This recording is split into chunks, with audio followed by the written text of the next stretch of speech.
Hello and welcome to LTC Heroes. My name is Peter Murphy Lewis. I'm the host. I am excited because today's live, that's sponsored by Experience Care, is with Karen Good. Karen Good is part of a 4-part series that I've been doing this week with a bunch of CNAs. And I just want to give a little bit of context to it because I think that it makes for a fun story that I didn't know.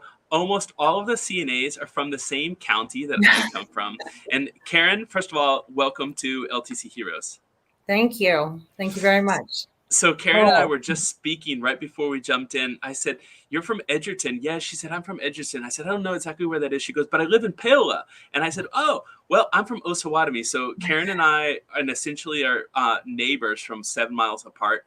And as I was getting to know her story, I realized that it's really, really cool because Karen is part of this program that we started with your professor, whose name is Jeremy Goli. And all four of you in the class, in a composition class, are all CNAs, have all worked in long-term care, and you showed up to take classes at Fort Scott Community College for writing, and you got roped-a-doped into doing an interview about long-term care. So thank you so much. I'm interested, Karen, in how you first decided you wanted to be a CNA. How old were you? What was the process like? Tell me a little bit about that journey, please. I was 14 and I got into a really bad moped wreck. So I was hospitalized for a very long time.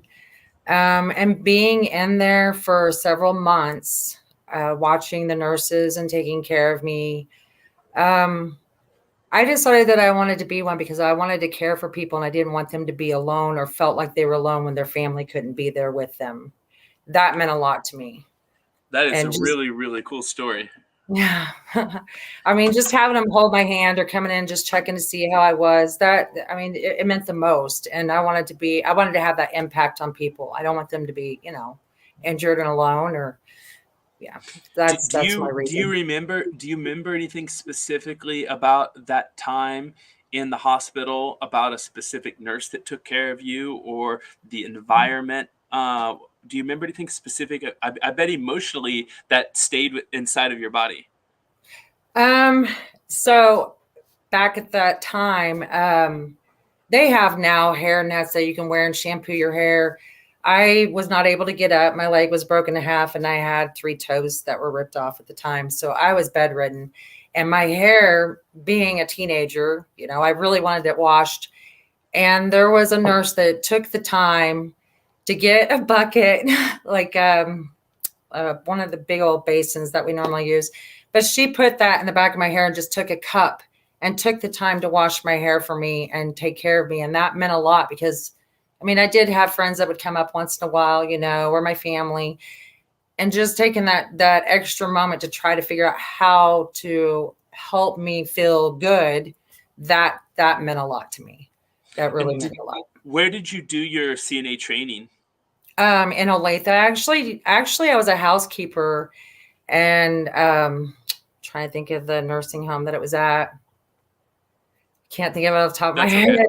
I was actually a housekeeper, and they were offering classes in the nursing home, and I decided that I wanted to do classes as well as doing the housekeeping until then. But I would find myself wanting to talk with the patients and interact with them. And I'm like, this is something I want to do. So I went ahead and did it through a nursing home. I find that the story for how people become CNAs is fascinating. But another thing that I like to ask is, what is the part of the work environment that you most like in being a CNA? Sometimes it's with fellow staff. Sometimes it's the relationship. Sometimes it's the fast pace. What is it about the job that you love?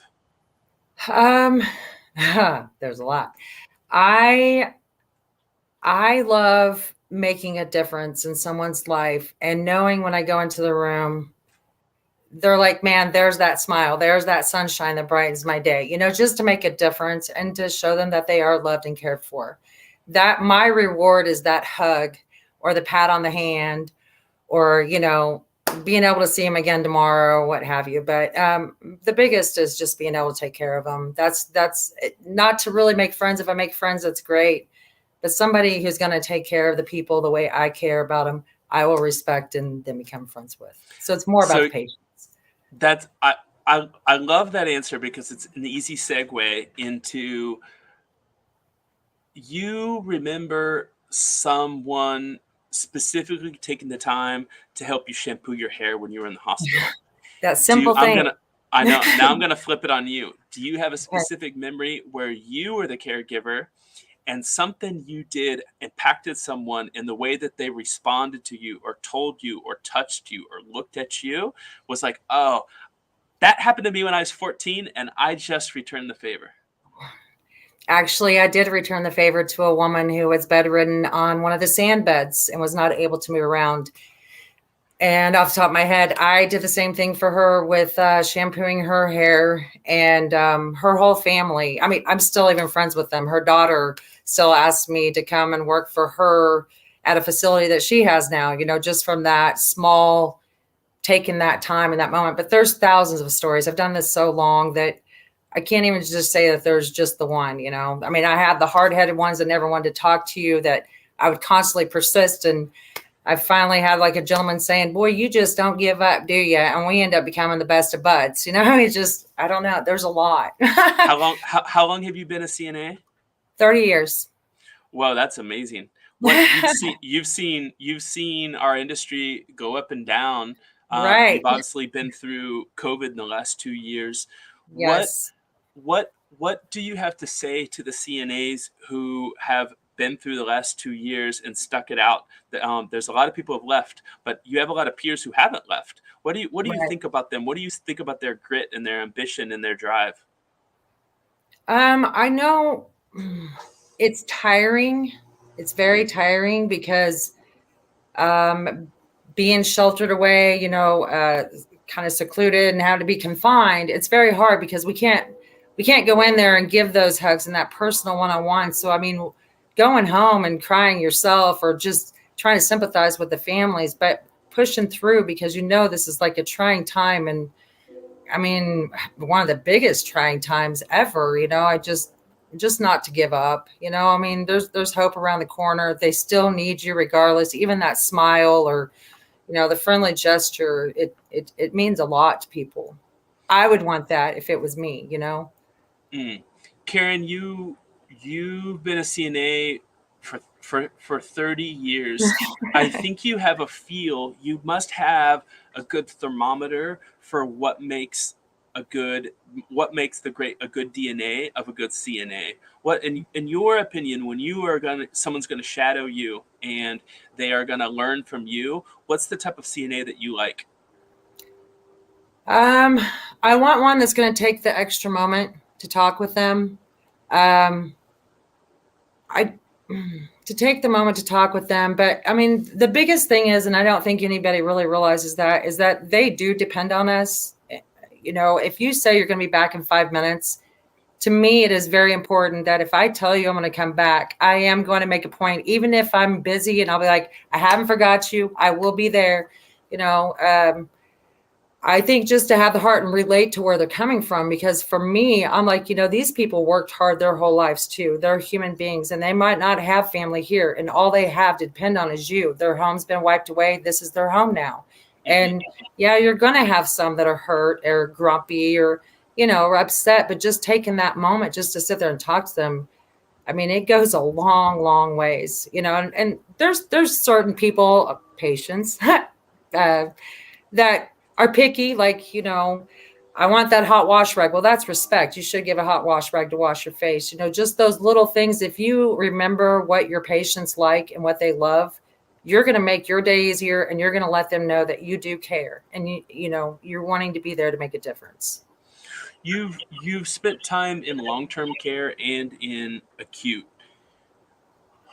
What is it about long-term care that you really, really love? And what is it about acute that you really, really love? Long term, I really love the bond that you can make with the patients. I like taking care of my own, little old ladies fixing up their hair to make them feel good for the day.